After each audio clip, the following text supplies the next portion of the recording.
Well, g'day, I'm Jono Break, and I'm here with the lovely May King once again. May King, how are you today?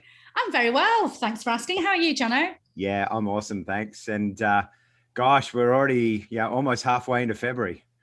Who'd have thought? I know. How's 2021 shaping up? Do you know, absolutely amazing. And I know that you shared some great news as well before we went online, which is fantastic. My calendar's full now. And it's not mountain bike riding appointments.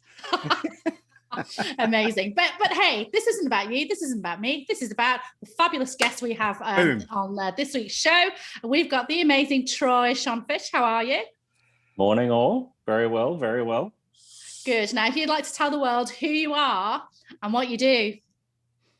I'm Troy Schoenfisch, and I'm a former accountant, but now I travel the world working with businesses and helping them to develop their sort of growth strategies and figure out what they want to do and how to get the money to do it. Fantastic. All right, that's all we need. Cool. See ya. We've probably got 100 people listening to go, all right, I need to talk to this guy. So don't be fooled by his Australian accent. Troy is Australian. He's currently living in Mexico, and like most Australians, thinks Corona is tasty. And I've seen if you get to have a I do business buy a meeting with case Troy, of Corona once a week. So yeah, once a week. It keeps the real Corona away.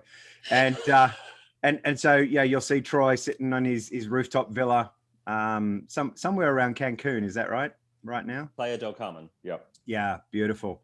I'd rather be there than where I am in the snow right now. But so Troy and I started discussing, talking about just his background, and we talked about the financial background and so forth. And this is an area making, a lot of our clients, a lot of our listeners really struggle with. It is, first of all, just understanding the financials of the business. And that's probably the first place I wanted to go, Troy, just some real basics on financial management and almost like a financial literacy for a small, early growth company. So let's talk about that first. So if you think about, obviously, what does financial literacy mean to you to start with? So I spent a good amount of time cutting my teeth in public practice accounting firms. So the compliance, the tax returns, the making sure everything was set up properly, and through the introduction of cloud accounting. So I was doing accounting when everything was still like manual and data entry and everything, not all the automatic bank feeds, cloud accounting automation that we have these days. That's actually not just for accountants to use, but for business owners to be able to use as well. So the ability for untrained, I would say, business owners to be able to easily keep on top of their finances is a lot easier now than it was 5 years ago, even.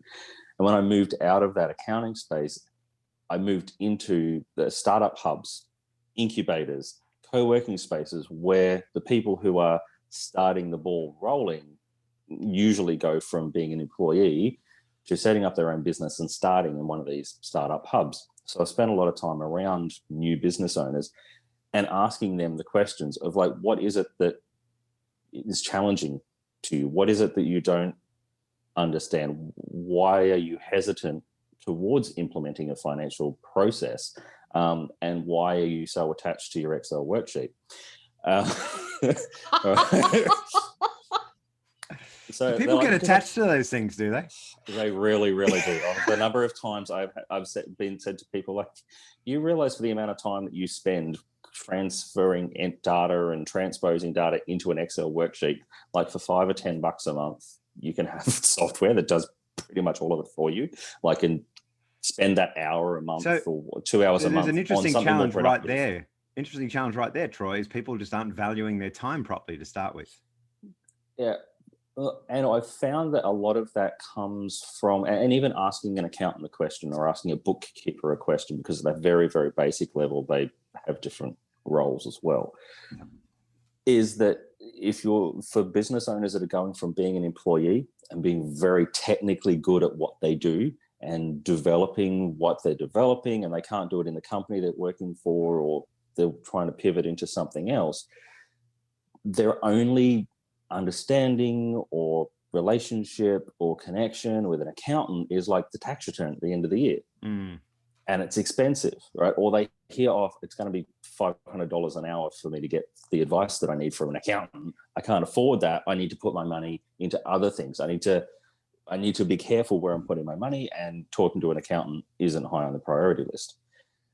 Whereas actually it's about saving money, saving time. It's like an insurance policy at the start of your business to ensure that you've got things set up right moving forward. And things can change and things can grow.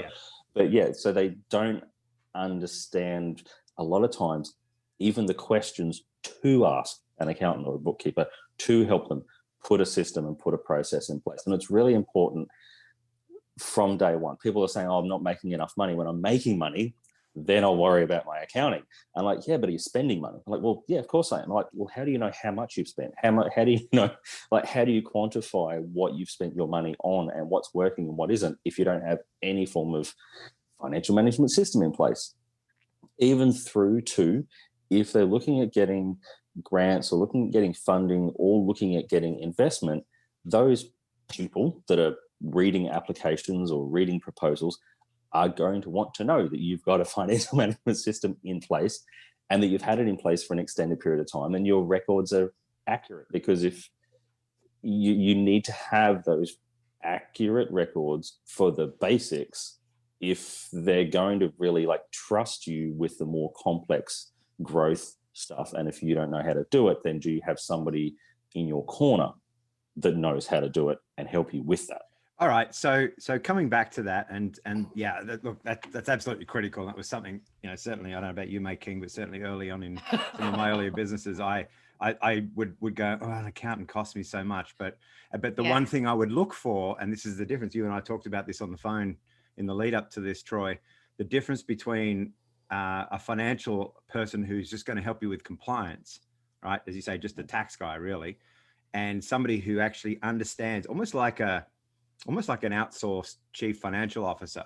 It's a person who understands compliance. Obviously, they need to know that, but then they understand what are the strategies and structures we've got to put in place. So let's talk about that for a minute, because you said they don't. Investors are looking for good financials there, and some of that's just going to be, does this financial report look real? Does it match up to what you're telling me about your sales or your cash flow? I'm going through this myself right now, right? And or have you, like, does it actually look like something that's been prepared in Excel that's been printed to a PDF? Right. Which I mean, because the people that look, sorry, Jono, but the people that look at this stuff, they're looking know for the difference. Yeah. Right. Yeah. If you know what you're looking at, you know what's not there as much as what is there. Okay, so let's talk about 3 or 4. What would be 3 or 4 like financial statements, reports, or things that you think that these guys would need to talk to an investor, the bank, whoever? What would be the key reports? So as with everything, when you're talking to an accountant, there's no one answer, right? So it's like, well, what do you want the answer to be? What do you need the answer to be? What do you need it to reflect? And that's really comes down to the state of the business, right? How long the business is in bigger. Are you genuinely still in pre-revenue, developing what you're developing, be it prototype, be it an app, be it a process, whatever that is? Or have you started, like, have you got first sales? Have you validated the market, got it out there and started to do stuff? And then, or are you looking to grow? Right? Because the reports that you're going to get are going to be different depending on what stage of the business you're at. Yeah. But overall, you're going to be looking at a profit and loss statement. And all right. So just as you list them off, just explain what they are too. Honestly, this is financial literacy 101. Oh yeah. So I also, it's not just people who are just at pre-revenue level of a startup who may not have a deeper understanding of what these reports are or how they work or the importance of them. Okay, so people have been in business for ages, go, oh, my accountant takes care of that, and I don't even read the reports. And like, You probably should have basic understanding, especially if you're a director of a company and you're signing a document at the end of every year that says, yes, I agree with the financial statements of the company, and yes, the company is still liquid. You sign that and you haven't read the reports and something goes wrong.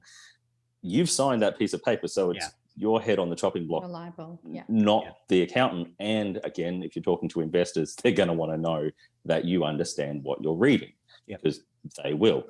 So the profit and loss statement is just that. It's like, have you made a profit or a loss so far? And is it this month, this quarter, this year, or since the start of the project? So I've worked with a few people who might have spent 18 months, that whole, it takes, a couple of years for a business to become profitable, sometimes depending on what the business is. And you need to track that. So all of your expenses and any income you've made up to this point, it's a profit and loss statement, and you can run it for whatever period you want. Also, with growing a business or potentially an existing business that's developing and taking a new product to market, you might want to have segmented profit and loss statements for each section of the business, right? Or, you do a marketing campaign and you want to go, so I spent $5,000 on marketing over the last 2 months.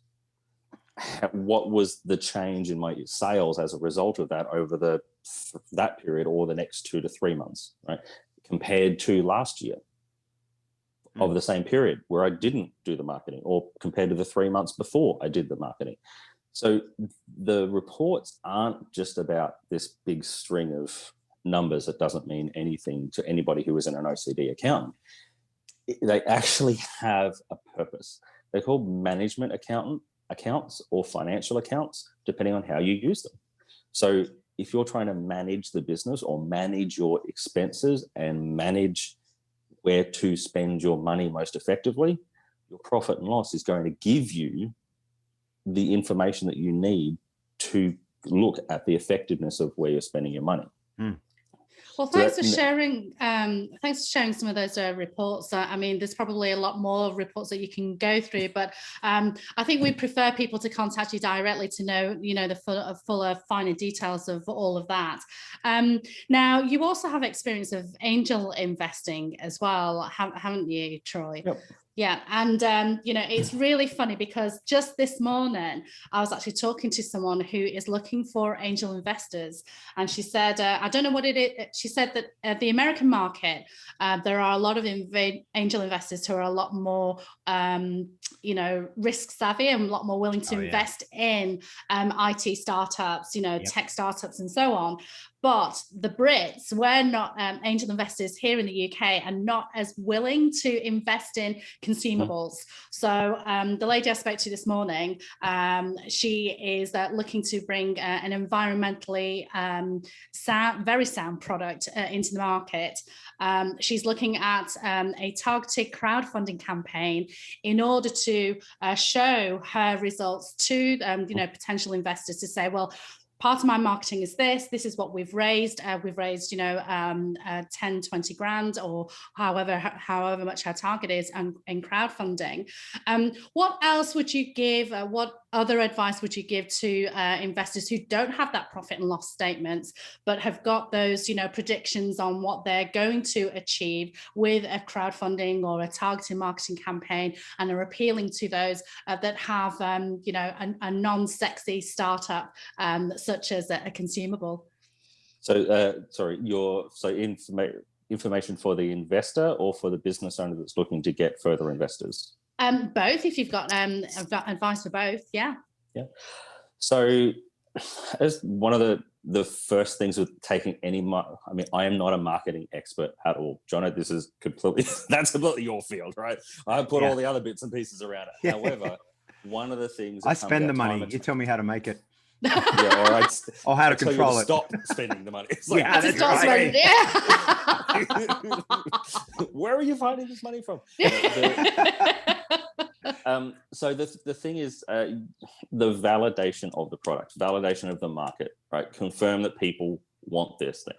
And crowdfunding is one of those things that's really taken off in the last 5 years. Yeah. But you still need to validate the market and have your cost of what it's taken so far to get to this point, but then turning around and going, what are you going to need between now and this actually going to go to market, so that an investor or a funding source knows how much it's going to cost and how much time it's going to take. Yeah. Because when you're asking for investment or asking for funding through a government grant, for instance, or like going to the bank and asking for a loan, all of those people know that you're going to spend the money. That's why you're asking for the money. Like they're confirming what you're going to spend that money on, and having based projections off what you've spent previously is really important. But also, when are you going to start making money? Yeah. Right? What's the break even point? What's the revenue positive? What's the whatever terminology you want to call it? How long is it going to be until they get a return on their investment? And what's the risk level of whether or not that's likely to happen? And so even in crowdfunding, you think you've got mum and dad kind of, hey, this is, or some student like, this is a cool idea, I can put $50 in and that sort of thing. But even then they're looking at it like, well, what do I get out of that? They might get a book, or they might get a t-shirt or something. And so they're even thinking about it in that context of, as baseline as it is, they're thinking in context of return, right? Yeah, that what's in it for me concept. Yeah. Right? Yeah. That is so prevalent across. It doesn't matter what you're doing. If you're wanting somebody to give you money, they're thinking, what's in it for me? When am I going to get some of that money back? Am I going to get that money back with interest or a capital gain on that? Like, you're not going to get money putting it in at the bank anymore and get interest in the bank. Like, that's just not an option anymore, right? So they're looking for other alternatives, but still they're not going to lose money if they just put it in the bank and leave it there. What's the risk that they're going to lose their money if they're going to put $1,000 or $5,000, or sometimes with angel investors and seed investors, it might be $500,000 or $1.5 million. It's not just $20 here, $50 there. That might be your sale price. And so it's a matter of how much of that item are you going to sell, and when are you going to actually be able to go to market and start selling those things? Or have you actually got pre-sales? Have you got people who are like willing to, and that's sort of the thing with the crowdfunding. They're like, we're willing to buy this when it gets to market, and we're going to help you get it there by giving you this amount of money. So there's this thing about funding startups, comes from friends, family, and fools. Right, they're the people you go to first. In some instances, and look, being Aussie, we're very upfront about this sort of stuff. It's like, whatever. And crowdfunding's not as much of a thing in Australia yet. And make it like you were saying before, like the investing into an idea, definitely not as much of a thing in Australia and the UK as it is in the US. And so that's like, where are you based? And who is your market? Where is your market based? Yes, we're in a global economy. Yes, we've got the internet. We're on 3 different continents talking right now, having this conversation. So it's possible, but you've got to know where your market is and what their expectations are, because there's a very small pool, and the pool in Australia, for instance, of potential investors has actually decreased year on year for the last 6 years. Interesting. Now, there's some great advice there, and in fact, I've had a little bit of an insight into crowdfunding. I actually did a crowdfunding myself to help me stay in Australia. I had a unexpected divorce and immigration battle, and so I did a little bit of crowdfunding, and the money was raised within 24 hours, which was absolutely incredible. Yeah.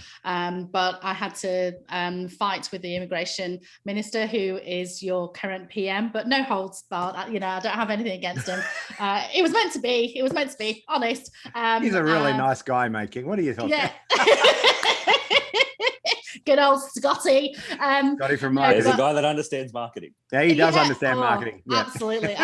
But I think that, because I built relationships with people way before I asked for the money, it meant that I was able to raise the money within, 24 hours, which was incredible. But yeah, as I said, immigration eventually said, no, you've got to go. So after 4 years, I had to come back to the UK. But I really like the idea that you talked about pre-sales as well. So So, and having that, put into a really good, strong, solid marketing campaign in conjunction with your crowdfunding campaign. And I guess this is something else that the investors will want to see. What did you actually do to get the money, and how strong, how big is your community and that kind of stuff. One of the things that I talked to with this lady this morning is to, there may be some angel investors who are not strong in the social media space, but if you can show that you've got, lots of followers, but they are engaged followers and people who are ready to buy, that might help with the financials as well. And your marketing strategy needs to go into that report as well. So there's some great advice there. So marketing strategy is an absolutely important, integral part of any growth strategy, right? So when I'm developing the business, the growth strategies, the go-to-market strategies, or the sustainability strategies, even, with not-for-profits that I work with, marketing is such a core element of that, because how are you going to go to market? How are you going to get the people to know that you're out there? And how much is it going to cost to engage an expert in market research, then marketing strategy, then the implementation of the strategy based off the research? Right. So it's not just, hey, let's go and spend $200 on Facebook ads, and you're basically just throwing the money away because you think that's where your market is. It's like I said before, I'm not the marketing expert. I know this is your field, but when I'm having conversations with people about that development strategy, and then they're like, oh, I'm not good at marketing, I'm like, right, we need to find somebody who is, that can do these things and work out the time frames and the costs. And not to get wrapped around the actual on marketing, but I mean, most people are actually pretty good at marketing their own business. It's just, like I say, it's the strategies, but it really comes back to a lot of the pragmatics of business, which is where you as a financial guy would see this almost at its worst, but I see it in marketing, I see it in sales. All of these things are quite pragmatic activities on their own. Yes, there are creative bents and aspects. There's creative aspects to finances as well, right? And so, but at the end of the day, there are things. Yeah, you've got to be careful there. You're in Mexico and all, and so. There's a difference between tax minimization and tax evasion. Yeah. It's a thin line, but it's there. If I see you swimming towards the Cayman Islands, man, then I know we're in trouble. But there are just very pragmatic things going on here. So I really wanted to bring it back to, and I know I'm already unpacking here that we're probably going to have about 4 or 5 of these conversations with you, because there's a lot to unpack here. I want to focus at the moment on I call it if come, right? If it comes in, this is how we're going to do, right? So we started talking about, so I want to just purely right now, just focus on pre-revenue businesses. Okay. So these are businesses that are pretty confident in their market. They've done the market research. They've had a look around. And so they're now at a place where what I need is an investor to get me going, or I need I'll say on every podcast, my favorite kind of investor is a client. Yes. Right. And so, and obviously I'm sure you've given some advice to your clients. It's like, go and find a really good client who'll pay for this and get you going, and maybe have a bit of grace with you in this season to, be like your beta tester. So on pre-revenue, what are the things I need to establish early on, even though I'm not necessarily making a lot of money right now, but I might be preparing for investors, preparing to go to market? What are the things I need to do, particularly in the financial space? So when you're working out your go-to-market strategy or growth strategy, or whatever strategy you want to call it, I try to avoid using the words business plan and budget, because that seems to be like a glaze over kind of response from most people. Like, oh my God, you're going to talk to me about budgets. And like, I don't understand how money, or I don't understand the figures, Which to me is a concern in itself, right? But it's so common. Like, but it's really common. It is. Because, going back to what I was saying before, because of people that not everybody, right? But overwhelmingly, the people who are starting these businesses, especially at pre-revenue stage, are technically good at what they do. Yes. But if you're an engineer, they probably didn't go through how to run a business in great detail. Yeah. And then if you're working for somebody else, that person's certainly not going to tell you how to run a business and train you how to leave them. Right. So you go out on your own, and I was like, and now what? But getting those fundamental first few clients, and it might, like, money in the bank is great. And, you know, I worked on a lot of startup weekends, like I think it was like 14 startup weekends in 12 months. And it's like validate, go out, get people to say they're going to give you $20 for this thing, or 50, or what are they going to pay you for this, and get money in the bank, or get them to agree in some way that they're willing to give you money at some point in the future. Now that's really important. Like if you've got a bigger ticket item, for instance, I've got a client that I'm working with at the moment that has developed some technology that'll be able to be used in the mining industry, right, and really increase productivity and lost time for a lot of stuff and repairs in the mining industry. Now, at $30,000 an hour for some of these machines, saving 4 hours a week of downtime, you know, that has a big impact, right? He's not actually selling it yet, but he can get an engagement and a memorandum of understanding or some kind of agreement from those potential customers that, yes, when this is working, we want to buy it from you. Yeah. Then he can use that, turn around and go to somewhere like Accelerating Commercialization, for instance, which is a federal grant which will match up to $1 million. You're talking about in Australia now. In Australia, yeah. And there are others. Oh, they're all over the world. Yeah. So you've got a potential customer that's willing to pay this amount.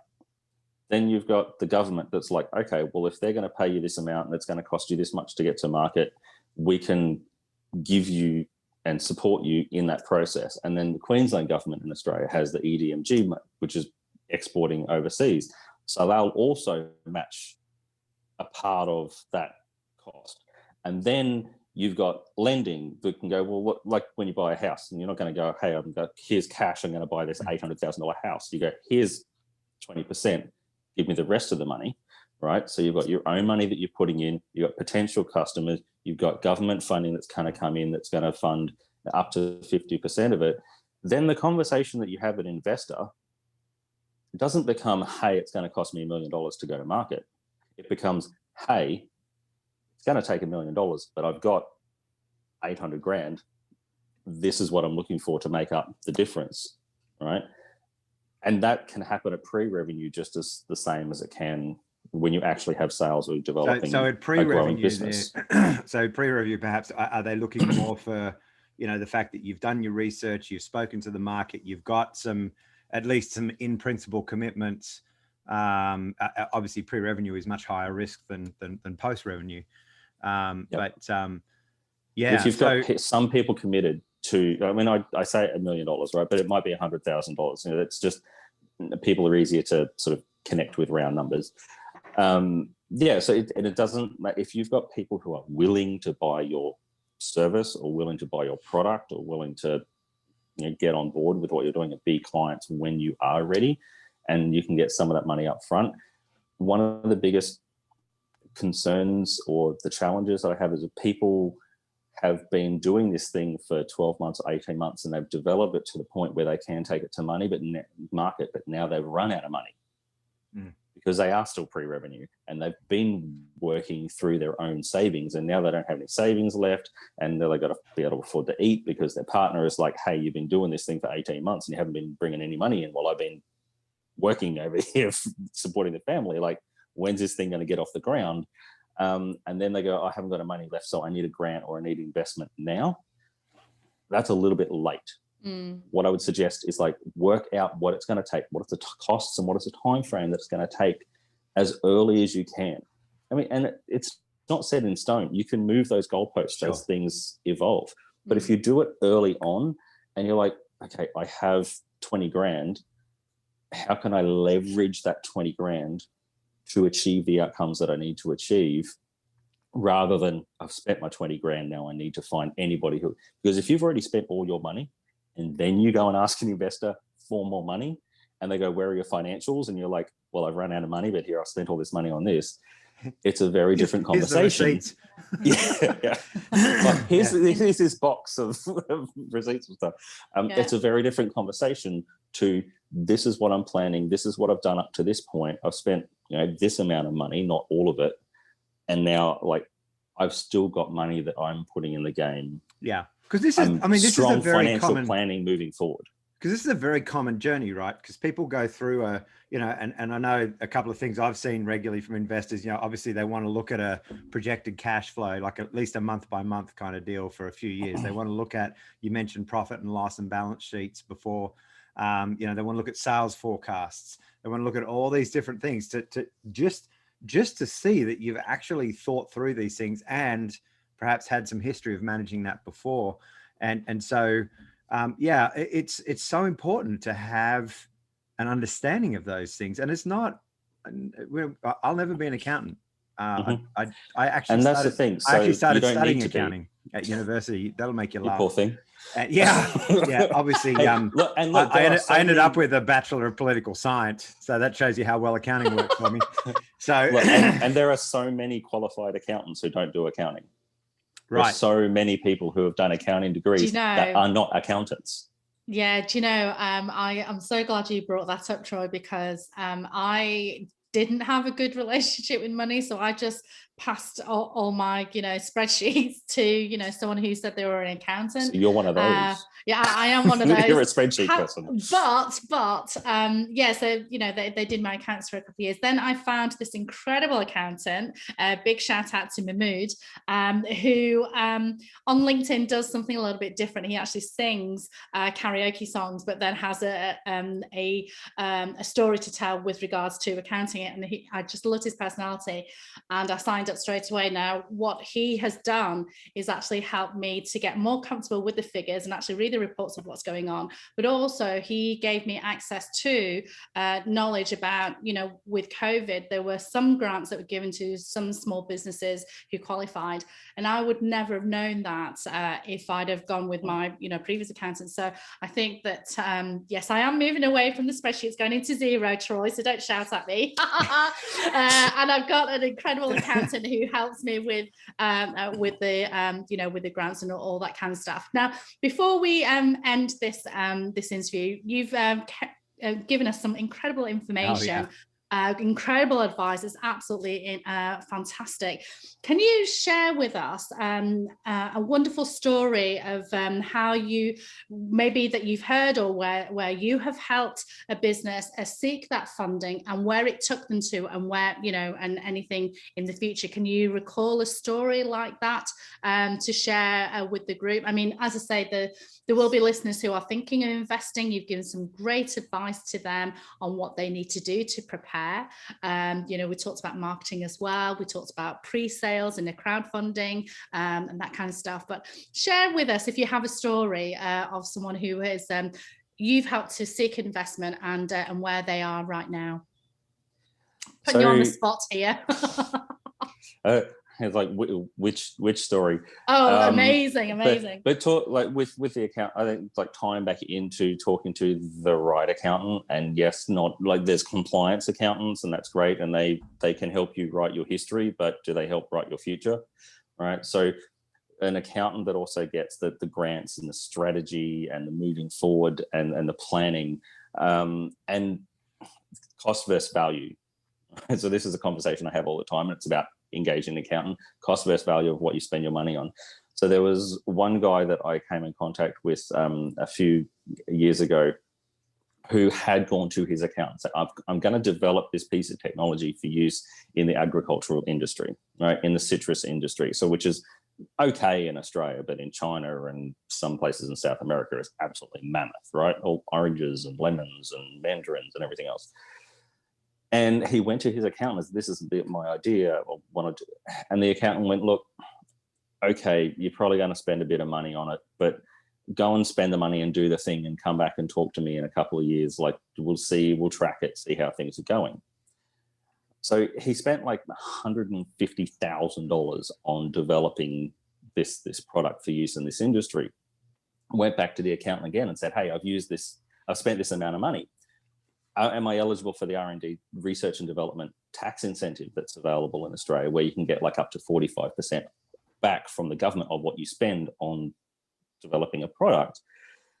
And the accountant went, yeah, you would, but you would have needed to set up a company before you spent all that money to be eligible for that R&D tax incentive. So he's basically out of pocket for like 70, 80 grand because his accountant didn't really see what he was doing, understand what he wanted to do. And for the sake of like $1,000, like $1,500 to set up a company, he lost out on the ability to get like 80 grand's worth of R&D tax incentives back.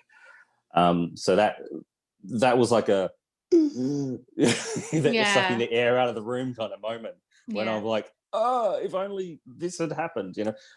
However, when I started, that was the first thing we did was help him set up a company, help him to register and patent intellectual property, because that's really important. Like if you've created something that nobody else has created, and not like slightly different, but like if you've genuinely created something that isn't out there yet, you need to protect that intellectual property, because you might sell the idea, you might sell the guy in mining, for instance, he's just selling the IP. He's not going to create and manufacture and sell this thing. He's like, here, I've made it, now you go and sell it, right? And that's an option. This guy with the agricultural machinery that he's developed, he's like, okay, so now we've got a company, now I've got an idea that somebody can invest in, the IP itself. But I've also got a business separate to the IP itself that I use this technology to actually earn an income from. So now he has a business that can also be invested in. It's almost like a client testimony, isn't it? Right. So he's self-validating his product by actually going out there and utilizing it and going, well, I can sell the product, or I can to somebody on a farm that can use this thing, or I can sell it to somebody who's going to be a contractor and go out and use it on other people's farms, right? And so he's got two potential vehicles that people can invest in, and he can go to people and go, well, I need this amount of funding to do this next iteration of what I've developed. And when that happens, I'll be able to work, a third again as quickly as I can at the moment, because of these changes that need to be made, which means that this business will be able to earn X amount more, right? So he's getting the market, he's getting revenue coming through. And so investors are like, okay, this isn't just an idea. Now he went to trade shows, he went to, they have a number of, back before COVID, and like in-person, like technology development shows. He went to Tel Aviv, he's been to Singapore, and everyone's like, I want in. I want to give you, like, you don't just have an idea, like you were saying before, making about, ideas aren't necessarily invested in, but an actual thing people are more likely to actually invest in because they know it works. Yeah. He was actually like getting people saying, how can I invest in the product, or how can I invest in your business? And was actually saying to them, just wait. I need to talk to Troy and see where that fits in our plan for our growth, because I don't want to be taking investment on too early either. So that's where if you've got a product and you set it up properly, you protect properly, you're like, we got the R&D tax incentive. We then were able to go and utilize that money that came back from the ATO as a basis, leverage off that to get other grant funding, and then utilize that to get a small loan to achieve that next 12 months worth of development, which then he got the R&D tax incentive for again on that money that had been spent. And then look at, okay, so now we want to get investors. And then there's all sorts of different tax incentives because it's a particular type of company that we set up for him. Now he's ticked all these boxes. If somebody does invest more than $20,000 and holds that in that company for more than 12 months and then gets out of that investment, they actually won't have to pay capital gains tax on that increase in their investment. Wow. So it's a tax effective for the investors, as well as him being able to get money in. And so it's all these pieces that are coming together and fitting in together So it's like pulling the pieces of the puzzle together. So it's really not about writing history, it's about writing the future. Yeah. And that, I mean, obviously they would have just seen a very simple path to, I've got an idea, just got to go and get some investors. But you've seen a bigger picture in terms of the whole structure, in terms of how the money will flow, and also obviously understanding his local jurisdiction and how you do that. So, he's developed this because he's a farmer, right? So he's like, I have a citrus farm. This is my problem. Nobody's out there selling this problem. So he's validating the fact that nobody else is out there selling. And he was like, maybe I can just like go to the bank and sort of draw a mortgage down on the value of the farm and use that and I'm like, that's one option. Okay, definitely that's in the mix. And again, if you say to a potential investor, I have the ability to draw down this money to help in the process, but I'm like, don't draw down like 200 grand when you can draw down like 40 grand and get other sources of money to help you to achieve that outcome. And that's like a message that I'd really encourage people to be aware of, is look at what you need to do to get to market, how much time it's going to take, how much money it's going to cost, and then what are the different sources of funding that you can pull together to achieve that. Beautiful. And external advisors, external experts in any sort of field, that you don't have expertise in, how much is that going to cost? Bring all those things together and then work out a spending process, not just spend what you have in the bank until you don't have any left. Yeah. Yeah. Look, Planning that's really important. Yeah, that's a perfect place, I think, really to land the plane there. I think that's beautiful because it kind of wraps us back to where we started, which is the whole reason we're talking to someone like you, because these, I'm sitting there going, oh crap, how many times have I made these mistakes in business?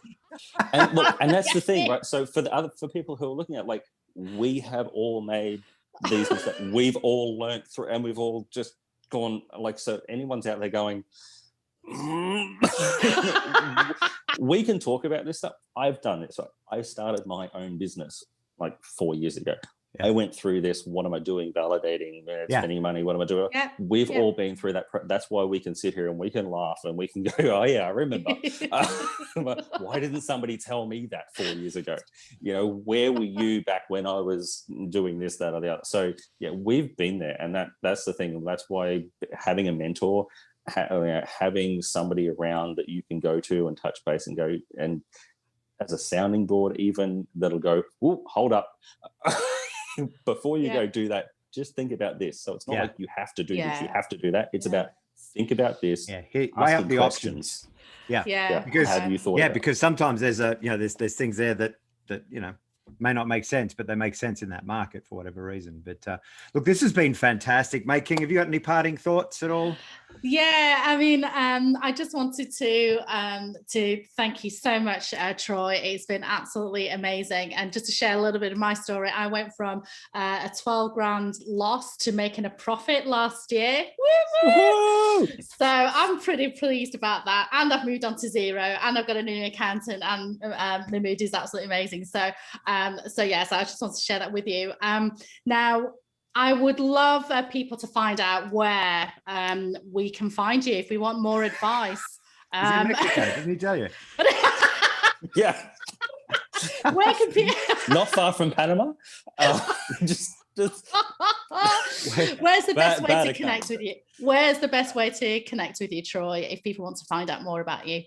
So one of the great things of having a very unique name is that my name is everywhere. So like my name is my website, my name is on LinkedIn, my name is on Facebook, my name is on Instagram. Like it's me. So troyschoenfisch.com. And there's videos on there that goes through some of the tips and tricks and things to know and things investors are looking for and certain sorts of funding that's available. My LinkedIn, I share stuff on there as well, and like quick sort of 60 to 90 second videos, not they're good. They're good. I've had a look through them. Videos. Always. And he's in very exotic locations all the time. Croatia and Montenegro and Belgrade, amazing, and Mexico, and just to make everybody jealous as well. Fantastic. So, Jono, if you want to end this broadcast, tell the world about Business in Bare Feet, and we've let the world know where people can find Troy as well. But any final words? Absolutely. Thanks, mate King. Yeah. So these fireside chats are an integral part of what we do at Business in Bare Feet to showcase just some of the options that are available to people who are starting and scaling business all over the world. We have a component of over 25 global mentors as part of our team. And you can come and join us and be part of that team and get access. We talked about just right there at the end, the power of mentoring and being involved with that, hanging around that, and obviously paying for that as well, and making that a part as your own valid investment in your business. So that's what we're really passionate about in Business in Bare Feet. We are all about startups, entrepreneurs, particularly those who may not have access to mentors and so forth because they're in regional or remote locations. And so we deliver a lot of our content online. You can go to Facebook, look up Business in Bare Feet page. The mentoring community is called Sandtrax, and it's a free group on Facebook to join. And then there are some further paid mentoring opportunities. We'd love to have you there. www.businessinbarefeet.com. So thanks, mate King. Thanks, Troy Schoenfisch. I'm not going to get you to spell it. And but if you're watching this on YouTube, there will be all his social links and his bank account details, and we'll take credit card. He's like, yeah, heck yeah. I'm talking about people taking money out of your account, man. You're in Mexico. So. But Troy's a good guy, and we'll definitely have Troy back again. I think, the whole financial, I call it financial literacy, call it what you will, but that whole pragmatic understanding of finances in business is so critical. So thanks, Troy. Appreciate it, mate. And mate King, as always, wonderful to be together, and we'll catch up with you all soon. See you all Thanks soon. for having me. Great to talk. Bye. Bye.